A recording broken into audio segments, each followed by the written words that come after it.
تو کل مشکات میں جن کتابوں سے روایتیں لی گئی ہیں وہ 13 کتب ہیں۔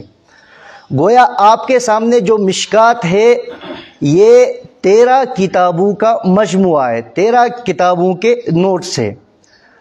تو بنیادی 6 کتابوں کو ہم کہیں گے پرائمری بک، البتہ جو مشکات ہے ہم اسے پرائمری بک نہیں کہیں گے بلکہ سیکنڈری بک کہیں گے۔ اب ہمیں یاد رکھنا ہے کہ پرائمری بک اور سیکنڈری بک میں کیا فرق ہوتا ہے۔ پرائمری بک یعنی بنیادی کتاب، پرائمری بک وہ ہوتی ہے جس میں محدث، حدیث بیان کرنے والا جب حدیث بیان کرتا ہے تو وہ سند بھی بیان کرتا ہے۔ مثال کے طور پر امام بخاری جب کوئی روایت بیان کرتے ہیں تو وہ کہتے ہیں کہ میں نے سنا احمد بن حنبل سے، انہوں نے سنا محمد بن ادریس الشافعی سے، انہوں نے سنا مالک بن انس سے، انہوں نے سنا نافع سے، انہوں نے سنا حضرت عبداللہ ابن عمر سے، اور انہوں نے سنا محمد الرسول اللہ صلی اللہ علیہ وسلم۔ یعنی وہ ایک چین بیان کرتے ہیں اور اس چین کو ہم کہیں گے سند۔ پرائمری بک کے اندر سند بیان ہوتی ہے، مکمل سند بیان ہوتی ہے صاحب کتاب سے لے کر محمد الرسول اللہ صلی اللہ علیہ وسلم تک۔ البتہ جو سیکنڈری کتاب ہوتی ہے اس کے اندر سند بیان نہیں ہوتی بلکہ پرائمری بک کا حوالہ دیا جاتا ہے۔ تو آپ کے سامنے جو مشکات ہے انہوں نے وہ چین، جس طرح وہ بنیادی کتاب پرائمری بک کتنے ہیں 6، ٹھیک، پرائمری بک 6، ان میں پوری سند بیان کی جاتی ہے۔ مشکات میں پوری سند بیان نہیں کی بلکہ انہوں نے، کیونکہ یہ پرائمری بک نہیں ہے، یہ سیکنڈری بک ہے، اسی لیے انہوں نے ہمیں حوالہ کیا کس کے، پرائمری بکوں کی طرف، ٹھیک۔ یہ صرف راوی حدیث بیان کریں گے، روایت کرنے والا کون ہے، پوری چین بیان نہیں کریں گے۔ اب اگر ہمیں اس کی پوری سند دیکھنی ہے تو ہمیں کہاں جانا پڑے گا، پرائمری بک کی طرف۔ تو ٹھیک، یہ جو آپ کے سامنے مشکات ہے یہ 2 محدثین کی کوشش ہے، ایک محدث کی نہیں ہے بلکہ مشکات 2 محدثین کی کتاب ہے۔ پہلے محدث جو ہیں جنہوں نے یہ کتاب لکھی ہے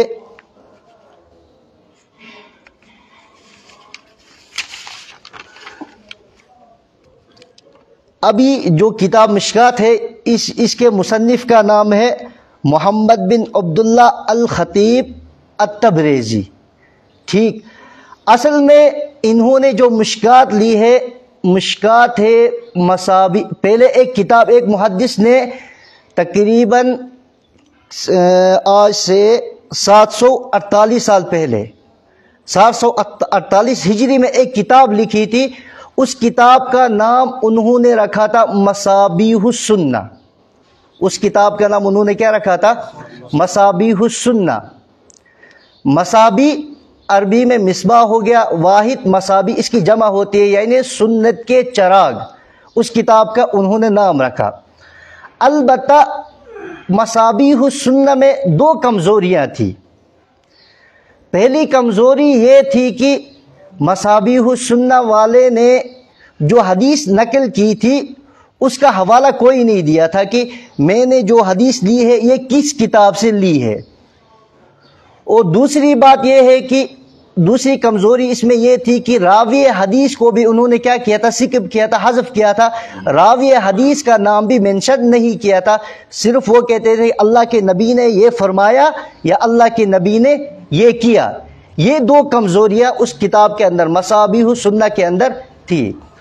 تو اس کے بعد ان کے انتقال کے 200 سال بعد ایک اور محدث آتے ہیں جنہوں نے یہ کتاب لکھی، محمد بن عبداللہ الخطیب التبریزی۔ جب انہوں نے مصابیح السنہ دیکھی تو انہیں لگا کہ واقعی شاندار کتاب ہے، لیکن انہوں نے دیکھا کہ اس کے اندر 2 کمزوریاں ہیں، اور انہوں نے سوچا کہ میں ان 2 کمزوریوں کو دور کروں۔ وہ 2 کمزوریاں کیا تھی مصابیح السنہ کے اندر؟ ایک تو انہوں نے کتاب کا حوالہ نہیں دیا تھا، یعنی جو حدیث لی تھی وہ کس کتاب سے لی ہے اس کا حوالہ کوئی نہیں دیا تھا۔ دوسری کمزوری راوی حدیث کو بھی انہوں نے کیا کیا تھا؟ حذف کیا تھا، ذکر کیا تھا، بیان منشن نہیں کیا تھا کہ یہ روایت کرنے والے کون ہیں۔ یہ دو کمزوریاں اس کے اندر پائی جاتی تھی۔ تو اس کے بعد جب الخطیب التبریزی آتے ہیں، کتاب دیکھتے ہیں، واقعی شاندار کتاب ہے، انہوں نے سوچا کہ میں ان دو کمزوریوں کو کیا کروں؟ دور کروں۔ تو پھر وہ ان دو کمزوریوں کو دور کرتے ہیں۔ پہلا کام یہ کرتے ہیں کہ وہ یعنی جو مصابیح السنہ کے اندر حدیث لی گئی تھی وہ یہ بیان کرتے ہیں کہ یہ حدیث پرائمری بک کی کس کتاب سے لی گئی ہے، اور دوسرا یہ کہ راوی حدیث کو بھی یہ کیا کرتے ہیں؟ بیان کرتے ہیں۔ البتہ مصابیح السنہ والے نے ایک کام یہ کیا تھا کہ انہوں نے اپنی کتاب کے اندر، جب کوئی کتاب، یہ کتاب الایمان ہے، اس کے بعد ایک باب ہے، اس باب کے تحت انہوں نے دو فصلیں لائی تھی۔ ایک کا نام انہوں نے رکھا تھا الصحاح اور دوسرے کا نام رکھا تھا السنہ، ٹھیک؟ ایک کا نام صحاح رکھا تھا اور دوسرے کا نام الحسان رکھا تھا۔ صحاح اور حسان کے نام سے انہوں نے دو چپٹر قائم کیے تھے، اور جو صحاح ہے، صحاح والا چپٹر تھا، اس کے اندر انہوں نے بخاری اور مسلم کی حدیثیں لائی تھی، لیکن ساتھ میں یہ ظاہر نہیں کیا کہ میں نے بخاری سے لی ہے، یا ان کو پتا تھا لیکن کتاب کے اندر اس کا حوالہ کوئی نہیں دیا تھا۔ اور جو الحسان ہے، اس کے اندر بھی جو دیگر کتب سے یعنی سنن اربع سے جو حدیثیں لائی تھی وہ انہوں نے بیان تو کی تھی کہ انہیں معلوم تھا کہ میں نے کس کتاب سے لی ہے، لیکن مینشن نہیں کیا تھا۔ اس کے بعد یہ خطیب تبریزی، یہ جو محدث ہیں، یہ آتے ہیں، یہ دونوں کام کرتے ہیں، ٹھیک؟ اصل کتاب کا نام کیا تھا؟ مصابیح السنہ، ٹھیک؟ تو مشکات اصل مصابیح السنہ۔ اس کے بعد خطیب تبریزی ایک کام کرتے ہیں کہ مصابیح السنہ کے اندر کام کرتے ہیں، انہوں نے جو باتیں ترک کی تھی، یعنی روایت بیان کرنے کے بعد جو صحیح والا پورشن تھا اس میں بخاری اور مسلم کی حدیثیں لی تھی، لیکن یہ نہیں کہا تھا کہ میں نے بخاری سے لی یا مسلم سے لیے، انہوں نے اس کے اندر حوالے لگا دیے۔ حدیث جب آئی، یہ حدیث بخاری کے اندر ہے، یہ حدیث مسلم کے اندر ہے، صحیح والے پورشن میں یہ کیا۔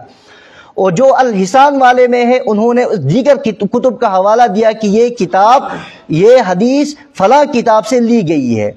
البتہ انہوں نے ایک اور کام کیا، اس کتاب کے اندر انہوں نے ایک اور باب قائم، ایک اور فصل قائم کی۔ مصابیح والے نے کتنے کی تھی قائم فصلیں؟ دو۔ ایک کا نام رکھا تھا الصحاح اور دوسرے کا نام رکھا تھا الحسان، ٹھیک؟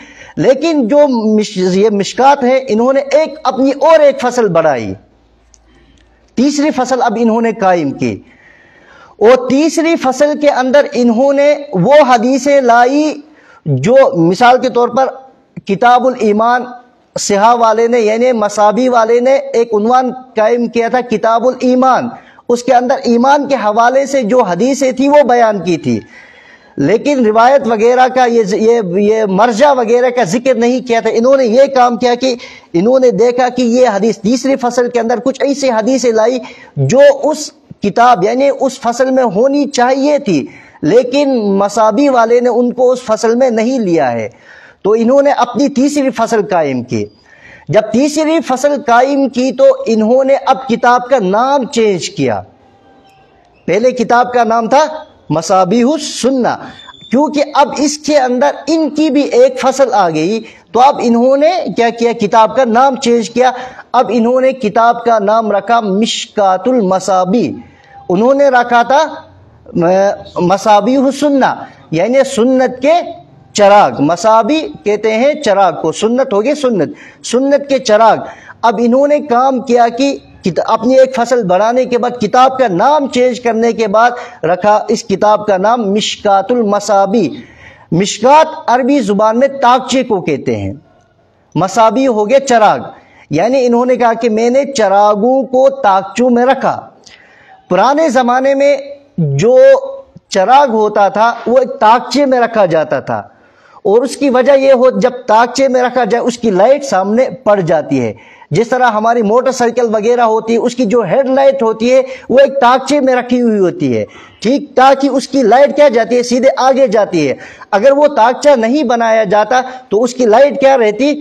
منتشر رہتی، اس وجہ سے انہوں نے اس کا نام رکھا مشکات المصابیح۔ تو اب آپ کے سامنے مشکات کا مختصر تعارف آ گیا کہ اصل کتاب جو تھی وہ مصابیح السنہ تھی۔ تو مصابیح السنہ کے اندر کتنی کمزوریاں پائی جاتی تھی؟ 2 کمزوریاں۔ پہلی کمزوری کیا تھی کہ مصابیح السنہ والے نے یعنی جو روایت کی ہے اس کتاب کا حوالہ نہیں دیا ہے کہ میں نے کس کتاب سے لی ہے، اور دوسری بات راوی حدیث کا نام بھی انہوں نے مینشن نہیں کیا تھا۔ تو یہ کام آ کے کیونکہ اللہ کو اپنے دین کو آگے بڑھانا ہوتا ہے، اس وجہ سے آ کے دوسرے امام نے اس پہ کیا کیا؟ کام کیا، ان 2 کمزوریوں کو کیا کیا؟ دور کیا۔ دور کرنے کے بعد اس کا نام رکھا مشکات المصابیح۔ تو دوسری بات یہ ہے کہ سب سے پہلے ہم حدیث پڑھ رہے ہیں تو حدیث کی مختصر تعریف جانیں گے۔ حدیث کہتے کس کو ہیں؟ تو حدیث کہتے ہیں رسول اکرم صلی اللہ علیہ وسلم کے قول، فعل اور تقریر کو، اور اسی طرح صحابی کے قول، فعل اور تقریر۔ تو اب اگر ہمیں کوئی کہے گا کہ حدیث کس کو کہتے ہیں، ہم کہیں گے حدیث 3 چیزوں کے مجموعے کا نام ہے۔ کتنی چیزوں کے؟ ایک قول، فعل اور تقریر، نبی کے قول، فعل اور تقریر، اور اسی طرح صحابی کے قول، فعل اور تقریر۔ ان 3 چیزوں کے مجموعے کا نام کیا ہے؟ حدیث ہے۔ اب بات یہ ہو کہ قول کسے کہتے ہیں؟ قول وہ ہوتا ہے یعنی رسول اکرم صلی اللہ علیہ وسلم نے فرمایا کہ یہ کرو، قول یعنی کہنا، حکم ہوتا ہے اس میں۔ اور فعل کیا ہو گیا؟ فعل ہوتا ہے کہ نبی نے فرمایا نہیں یہ کرو، بلکہ نبی نے خود وہ کیا کیا ہے؟ عمل کیا ہے۔ فعل ہو گیا کام کرنا، نبی نے وہ عمل کیا، اسے بھی کیا کہیں گے؟ حدیث کہیں گے۔ اور تیسری چیز ہوتی ہے تقریر۔ تقریر کہتے ہیں نبی کے سامنے، حضور کے سامنے کسی صحابی نے کوئی کام کیا، نبی کے سامنے کسی صحابی نے کوئی کام کیا اور اللہ کے نبی اس کو منع نہیں کیا، اللہ کے نبی نے اسے منع نہیں کیا، تو یہ بھی کیا ہوتی ہے؟ حدیث ہوتی ہے۔ کیونکہ اگر وہ شریعت کے خلاف ہوتی تو اللہ کے رسول کیا کرتے؟ منع کرتے، اسے روکتے۔ تو تقریر کا مطلب اب سمجھ آیا؟ تقریر کسے کہتے ہیں؟ کسے کہتے ہیں تقریر؟ صحابہ نبی کے سامنے کوئی کام کریں اور نبی اسے منع نہ کرے۔ ایک ہو گیا عام تقریر جسے ہم کہتے ہیں مولوی صاحب یہاں اٹھ کے واز کرے، اسے بھی تقریر کہتے ہیں۔ لیکن محدثین کی اصطلاح میں تقریر ایک اور چیز کا نام ہوتا ہے کہ یعنی نبی کے سامنے صحابی کوئی کام کرے اور نبی اسے منع نہ کرے، اسے کیا کہتے ہیں؟ تقریر۔ تو حدیث کتنی چیزوں کے مجموعے کا نام بنے گا؟ 3۔ کیا؟ قول، فعل اور تقریر۔ نبی کے قول، فعل اور تقریر، اور اسی طرح صحابی کے قول، فعل اور تقریر کا نام کیا بنے گا؟ حدیث بنے گا۔ تو حدیث کی ابتداءً 3 قسمیں آئیں گی۔ ایک ہوگی مرفوع، موقوف، مقطوع۔ ابتداءً حدیث کی کتنی قسمیں آئیں گی؟ 3 قسمیں آئیں گی۔ ایک کہیں گے مرفوع، دوسرے کو کہیں گے موقوف، اور تیسری کو کہیں گے مقطوع۔ اب مرفوع حدیث کسے کہتے ہیں؟ مرفوع حدیث کہتے ہیں کہ جس کا سلسلہ یعنی جس کی سند رسول اکرم صلی اللہ علیہ وسلم تک پہنچ جائے اسے کیا کہتے ہیں؟ مرفوع۔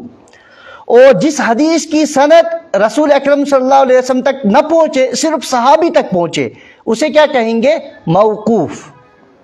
موقوف، ٹھیک ہے، یہ موقوف ہے، پورے نبی تک پہنچ نہیں رہی ہے۔ اور تیسری مقطوع، جس کی سند تابعی تک پہنچ جائے اسے کیا کہیں گے؟ مقطوع، ٹھیک۔ تو حدیث کی ابتداء کتنی قسمیں آ گئی اب ہمارے سامنے؟ 3، مرفوع، موقوف اور مقطوع۔ اگر ہم کہیں گے مقطوع کسے کہیں گے؟ مقطوع کسے کہیں گے؟ آپ بولیے تاکہ پتہ چلے آپ سمجھ رہے ہیں کہ نہیں۔ جس کی سند کہاں تک پہنچ جائے؟ تابعی تک پہنچ جائے، اس کے کیا کہیں گے؟ مقطوع۔ قطع کہتے ہیں کاٹنے کو، کیونکہ یہاں پر بات کیا ہو رہی ہے؟ کٹ رہی ہے، تو مقطوع کہیں گے جس کی سند تابعی تک پہنچے۔ موقوف کسے کہیں گے؟ جس کی سند کہاں تک پہنچ جائے؟ صحابی تک پہنچ جائے۔ اور مرفوع کسے کہیں گے؟ جس کی سند حضور صلی اللہ علیہ وسلم تک پہنچ جائے۔ تو اس کے بعد دیگر لوگوں نے بھی آگے آ کے اس پہ کام کیے، انہوں نے حدیث کی نمبرنگ لگا دی۔ یعنی جب امام بخاری نے بخاری لکھی تھی تو انہوں نے کوئی نمبرنگ نہیں لگائی تھی، انہوں نے صرف روایت نقل کی تھی۔ اس کے بعد آ کے جو دیگر لوگ ہیں انہوں نے کیا کی، حدیث کی نمبرنگ لگا دی۔ مثال کے طور پر اب ہمارے سامنے ہم بخاری شریف ہے، اگر کہیں گے بخاری میں کتنے حدیثیں ہیں تو بخاری کے اندر ہیں 7563 7563 حدیثیں۔ کتنے حدیثیں ہیں؟ 563، یہ بخاری میں ہے۔ بخاری کے بعد کس کا نمبر آتا ہے؟ مسلم کا بعینی۔ اسی طرح بخاری کے اندر جتنے حدیثیں ہیں اتنی حدیثیں کیا ہے؟ مسلم کے اندر۔ اب مسلم کے اندر کتنی حدیث ہوگی؟ 7563۔ اس کے بعد ہمارے پاس ایک اور سنن کی کتاب آتی ہے، سنن ابو داود۔ اس کے اندر کتنے حدیثیں؟ اس کے اندر ہے 5274 حدیثیں۔ کتنے حدیثیں ہیں؟ 5274 حدیثیں۔ اس کے بعد آتی ہے سنن ترمذی، اس کے اندر ہے 3956 حدیثیں۔ 3956 حدیثیں۔ اس کے بعد آتے ہیں ہمارے پاس ایک سنن کی کتاب نسائی، اس کے اندر ہے 5761 حدیثیں۔ اس کے بعد ہمارے پاس سنن کی ایک اور کتاب آتی ابن ماجہ، ابن ماجہ کے اندر ہے 4331 حدیثیں۔ اب جو ہم حدیث کی یہ کتاب پڑھ رہے ہیں اس کا نام کیا ہے؟ مشکات المصابیح۔ یہ ہے تکملہ کس کا؟ مصابیح السنہ کا۔ مصابیح السنہ کا تکملہ ہے مشکات المصابیح۔ مشکات المصابیح کے اندر ہے 6294 حدیثیں۔ 6294 حدیثیں۔ اب آگے جا کے آپ مشکات کے اندر کوئی روایت پڑھیں گے، اس کے اندر لکھا ہوتا ہے متفق علیہ۔ اس کے بعد آخر میں کیا ہوتا ہے؟ کسی میں ہوتا ہے رواہ البخاری، کسی میں ہوتا ہے رواہ ابن ماجہ، یا یہ ہوتا ہے، اور ایک ہوتا ہے کہ متفق علیہ۔ اب یہ جاننا ہے کہ متفق علیہ کسے کہتے ہیں؟ جو حدیث بخاری میں بھی موجود ہو اور مسلم کے اندر بھی کیا ہو؟ موجود ہو، تو اسے کہتے ہیں متفق علیہ احادیث۔ تو بخاری اور مسلم کے اندر متفق، یعنی جو حدیث بخاری میں ہے وہی حدیث مسلم کے اندر ہے۔ ان کی تعداد کتنی ہے؟ ان کی تعداد ہے 1906۔ 1906 حدیثیں وہ ہیں جو متفق علیہ ہے، یعنی وہ بخاری کے اندر بھی کیا ہے؟ موجود ہیں، اور مسلم کے اندر بھی موجود ہے۔ یہ حدیث کی نمبرنگ لگا دی۔ البتہ ایک اور شخص ہے جنہوں نے حدیث کی نمبرنگ لگا دی ہے، ان کا نام ہے فواد عبد الباقی۔ انہوں نے بھی کیا کی ہے؟ حدیث کی نمبرنگ لگا۔ اصل میں حدیث کی نمبرنگ وہی معتبر ہے جو مکتبہ علمیہ بیروت، جو لبنان کا ایک شہر ہے، انہوں نے جو حدیث کی نمبرنگ لگائی ہے وہی بہتر ہے، ٹھیک۔ اس کے بعد آ کے فواد عبد الباقی بھی حدیث کے کیا کرتے ہیں؟ نمبرنگ لگاتے ہیں۔ البتہ انہوں نے ایک کام کیا ہے کہ مسلم شریف کے اندر تھوڑی ان کو کیا ہوگی؟ گڑبڑی ہو گئی ہے، کیونکہ مسلم شریف کے اندر ایک ہی عنوان کی کئی حدیثیں کیا ہوتی ہیں؟ ایک جگہ بہت ساری جگہ ہوتی ہے۔ مثال کے طور پر ایک حدیث ہے، رسول اکرم صلی اللہ علیہ وسلم نے فرمایا کہ جس نے میری طرف کوئی بات منسوب کی جو مجھ سے نہیں، جو میری بات نہیں تھی، غلط بات میری طرف منسوب تھی، وہ اپنا ٹھکانہ کیا بنائے؟ دوزخ بنائے۔ تو یہ روایت کرنے والے حضرت علی بھی ہیں، انس بن مالک بھی ہیں، جابر بن عبداللہ بھی ہیں، مغیرہ بن شعبہ بھی ہیں، اور اسی طرح عبداللہ ابن عباس بھی ہیں۔ یعنی یہ روایت کرنے والے تقریباً 8-10 لوگ ہیں۔ تو محدثین اسے ایک حدیث نہیں کہتے ہیں، بلکہ اسے کیا کہیں گے؟ 10 حدیثیں، کیونکہ روایت کرنے والے جب کہیں ہو، مثال کے طور پر حدیث یہ ایک ہے، حدیث کا متن ایک ہے، لیکن روایت کرنے والے کتنے ہیں؟ 10 ہیں، تو اسے کیا کہیں گے؟ محدثین 10 کہیں گے۔ لیکن جو عبد الباقی، فواد عبد الباقی ہے، کیونکہ انہوں نے کہا کہ اصل میں حدیث کیا ہے؟ ایک ہے، روایت کرنے والے کتنے ہیں؟ بہت ہیں، تو ان تمام یعنی 10 کے 10 کو جمع کر کے انہوں نے کیا کیا؟ ایک حدیث کا نام دیا۔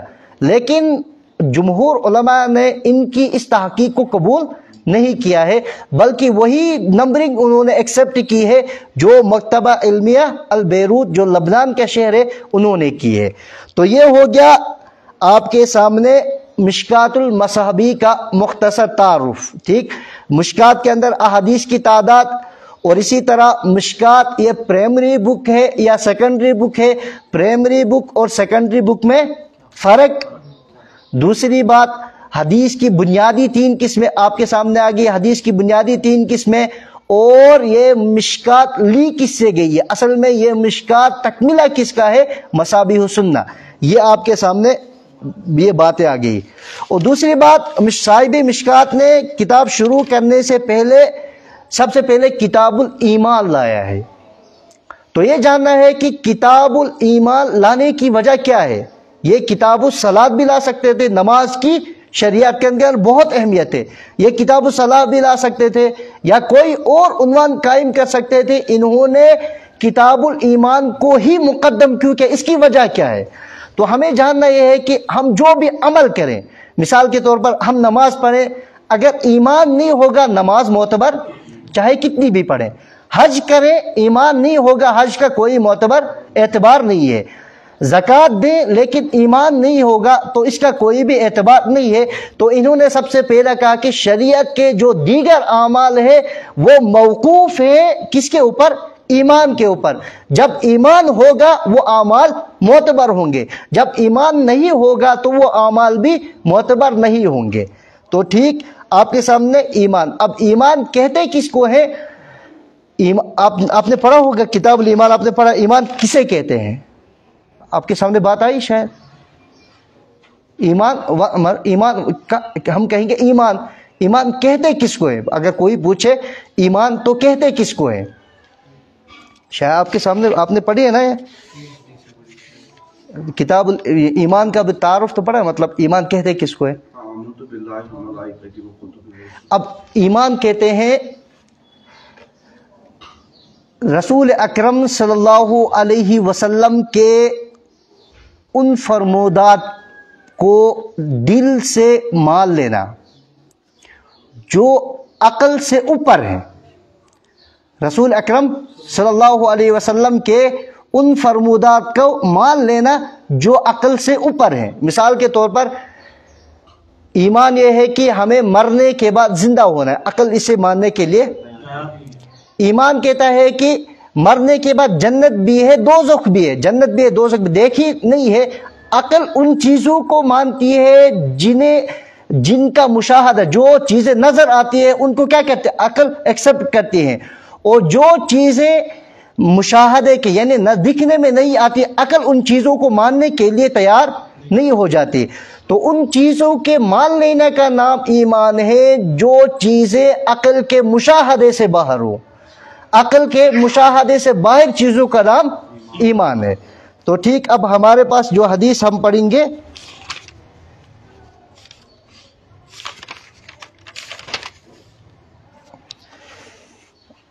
یہ حدیث ہے عبداللہ ابن عباس کی. بسم اللہ الرحمن الرحیم.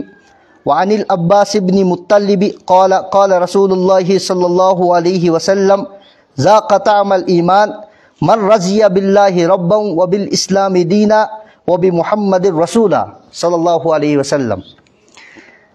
رواہ مسلم. تو اس کے اندر کتنے فصلیں ہیں؟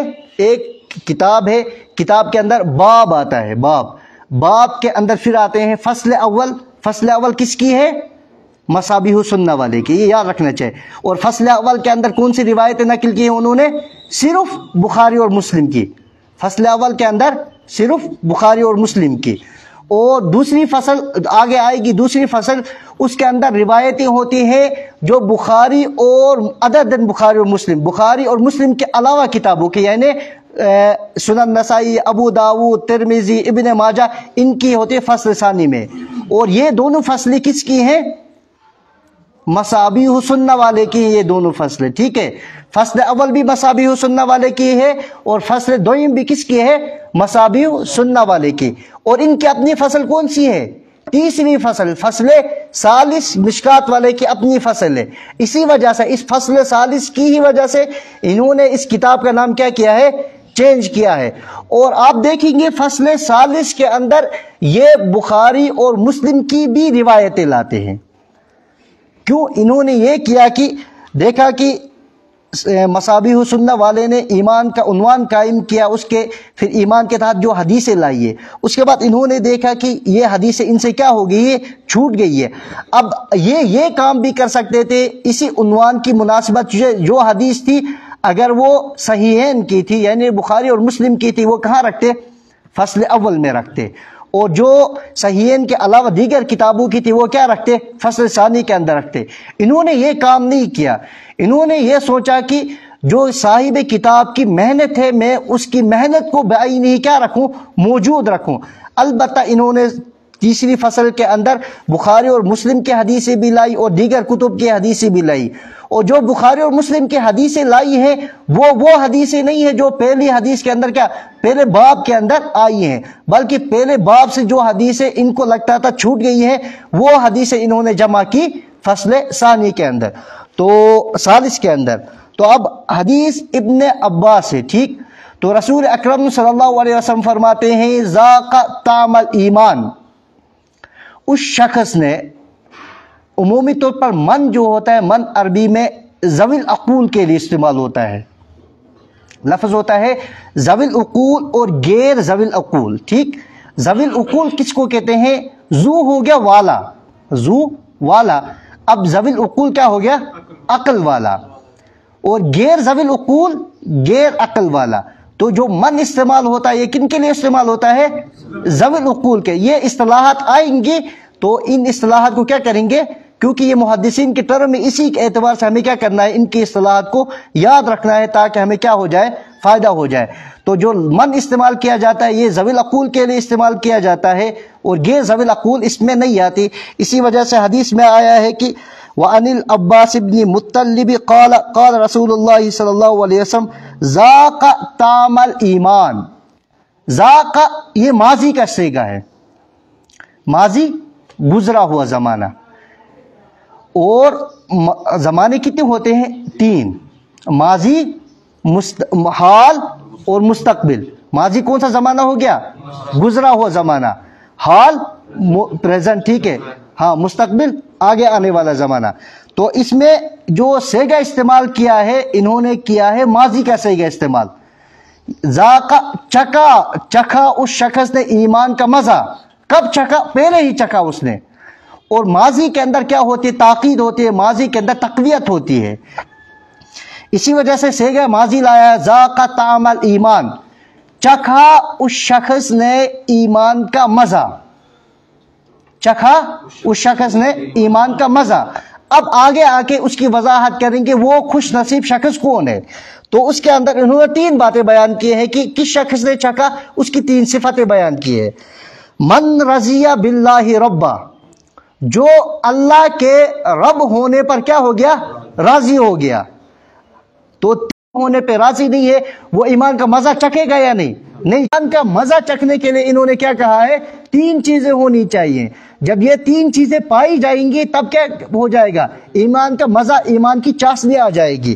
ایک تو من رضی باللہ ربا، جو راضی ہوا اللہ کے رب ہونے پر، وبالاسلامی دینا، اور اسلام کے دین ہونے پر، وہ بھی محمد صلی اللہ علیہ وسلم رسولہ، اور نبی اکرم صلی اللہ علیہ وسلم کے رسول ہونے پر، جو ان تین چیزوں پہ کیا ہو جائے گا؟ راضی ہو جائے گا، اللہ تبارک و تعالیٰ اسے کیا کرتے ہیں؟ ایمان کی چاشنی عطا کرتے ہیں، ایمان کی لذت عطا کرتے ہیں، تو اس کا دل کیا ہو جاتا ہے؟ منور ہو جاتا ہے۔ اللہ کے رب ہونے پر راضی ہونے کا مطلب کیا ہوا؟ اور نبی کے نبی ہونے پر راضی ہونے کا مطلب کیا ہوا؟ اور دین کے دین ہونے پر، اسلام کے دین ہونے پر راضی ہونے کا مطلب کیا ہوا؟ اللہ کے رب ہونے پر راضی ہونے کا مطلب یہ ہوا کہ ہم اللہ کے احکامات کے علاوہ کسی اور کے احکامات کی طرف نظر نہیں کریں، جو اللہ نے ہمیں حکم دیا اس پہ ہی کیا کریں؟ اکتفا کریں۔ یہ ہو گیا کہ ہم اللہ کی کیا کرتے ہیں؟ کامل ایمان، کامل عمل کرتے ہیں، اور کامل عمل کرنے کا مطلب یہ ہوتا ہے کہ فرما بردار، اور جو فرما بردار ہوگا وہی تو کیا ہوگا؟ راضی ہوگا۔ جب ہم کسی کی فرما برداری کرتے ہیں تو اس سے پہلے ہمیں اس سے کیا ہوتی ہے؟ لگاؤ ہوتا ہے، اس لگاؤ کی بنیاد پر ہم اس کی بات کا کیا کرتے ہیں؟ تسلیم کرتے ہیں، اس کی بات کو کیا کرتے ہیں؟ اہمیت دیتے ہیں۔ اب اگر ہم اللہ کے احکامات پر کیا کریں گے؟ عمل کریں گے، تو یہ مطلب ہوا کہ ہم اللہ کو کیا کر رہے ہیں؟ اہمیت دے رہے ہیں، لہٰذا ہم اللہ کے رب ہونے پر راضی ہیں۔ اور اسی طرح نبی کے رسول ہونے پر راضی ہونے کا مطلب ہے کہ رسول اکرم صلی اللہ علیہ وسلم کی سنتوں پہ ہم کیا کر رہے ہیں؟ عمل کرنے۔ اس کا ثبوت یہ ہے کہ ہم اللہ کے نبی کے رسول ہونے پر کیا ہیں؟ راضی ہیں۔ اسی وجہ سے ہم ان کی سنتوں پہ کیا ہوتے ہیں؟ عمل پیرا ہوتے ہیں۔ اور تیسری بات یہ ہے کہ دین اسلام کے دین ہونے پر دیگر دینوں کی طرف ہم التفات نہیں کرتے، بلکہ صرف اسلام کو ہی اپنا نجات آخرت سمجھتے ہیں اور اسے پہ کیا ہوتے ہیں؟ راضی ہوتے ہیں۔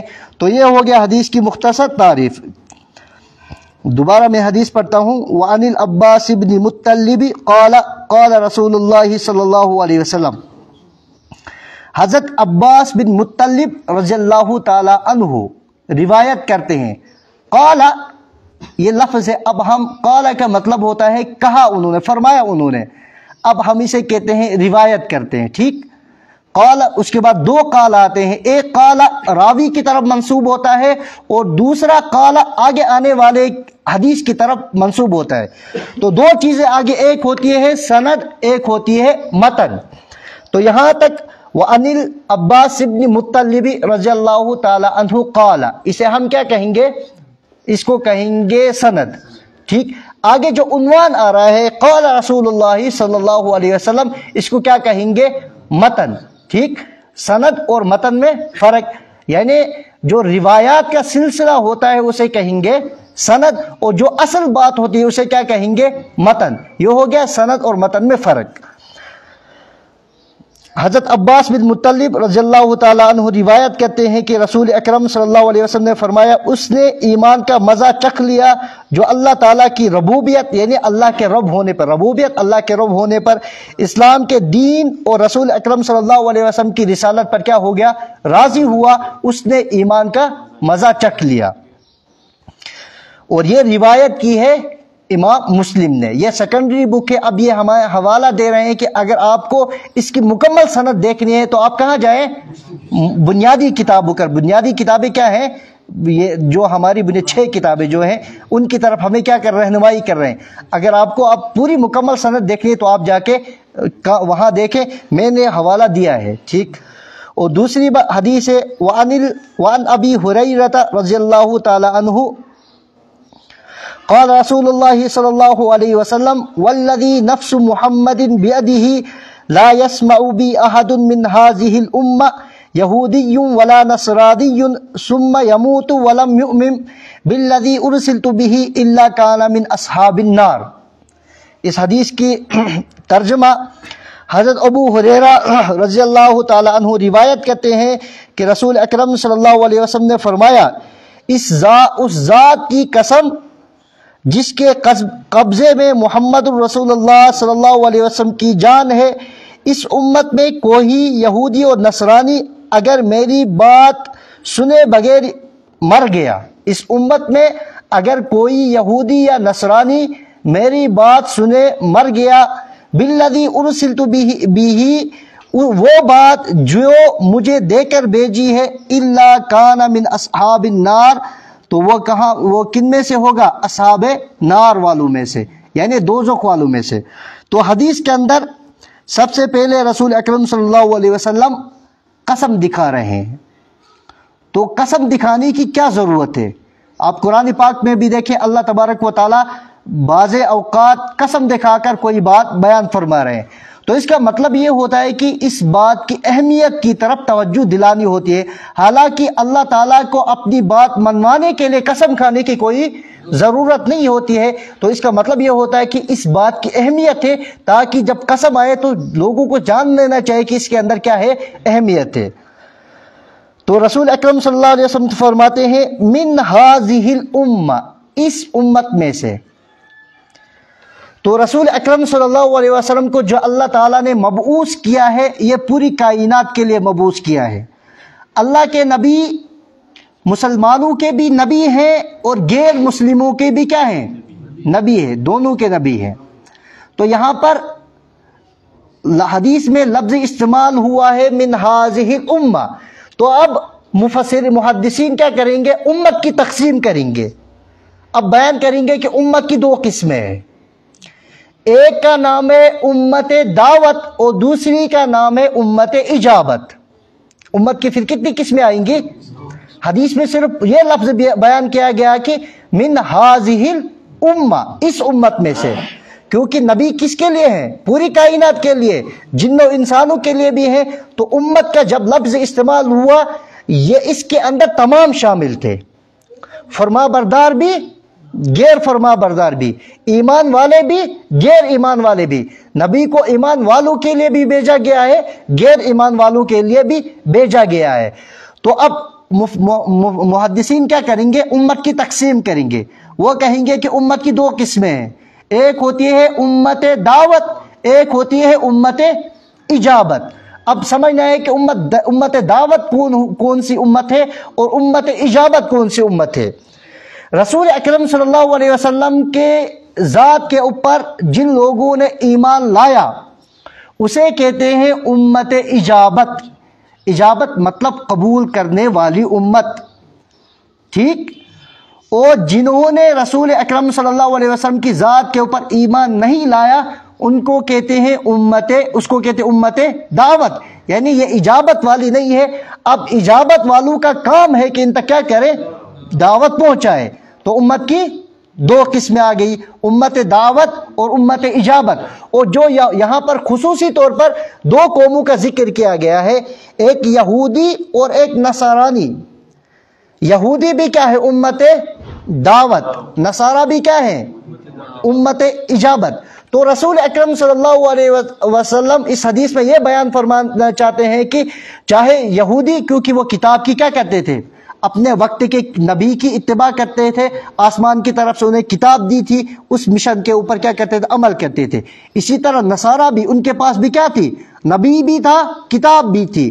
تو اللہ کے نبی اب ان سے یہ بیان فرمانا چاہتے ہیں آپ کے پاس نبی بھی ہے اور کتاب بھی ہے، اس کے باوجود آپ نجات یافتہ نہیں ہو سکتے، اس کے باوجود آپ نجات پانے والے نہیں ہو سکتے جب تک آپ دین اسلام کو فالو نہ کریں، دین اسلام کی اتباع نہ کریں۔ آپ اپنی کتاب کی اتباع کرتے ہیں تو وہ الگ بات ہے۔ اب آپ کے سامنے، کیونکہ آپ نے اس وقت جو آپ کے احکامات دیا تھا وہ آپ نے عمل کیا ہے، اب آپ کے اوپر لازم ہے کہ آپ رسول اکرم صلی اللہ علیہ وسلم کی اس دعوت کے اوپر کیا کریں؟ عمل کریں۔ تو حدیثیں دو آ گئی ہمارے پاس، ایک حدیث ابن عباس، یہ حدیث نمبر ہے 7، اور دوسری حدیث نمبر 8 ہے حدیث ابو ہریرہ، ٹھیک؟ یہاں پر صرف راوی حدیث انہوں نے بیان کیا ہے، مصابیح سنہ والے نے اس کو بھی کیا بیان نہیں کیا تھا۔ تو یہ روایت کی ہے مسلم نے، مسلم کی حدیث انہوں نے لائی ہے، ٹھیک؟ تو کافی ہے۔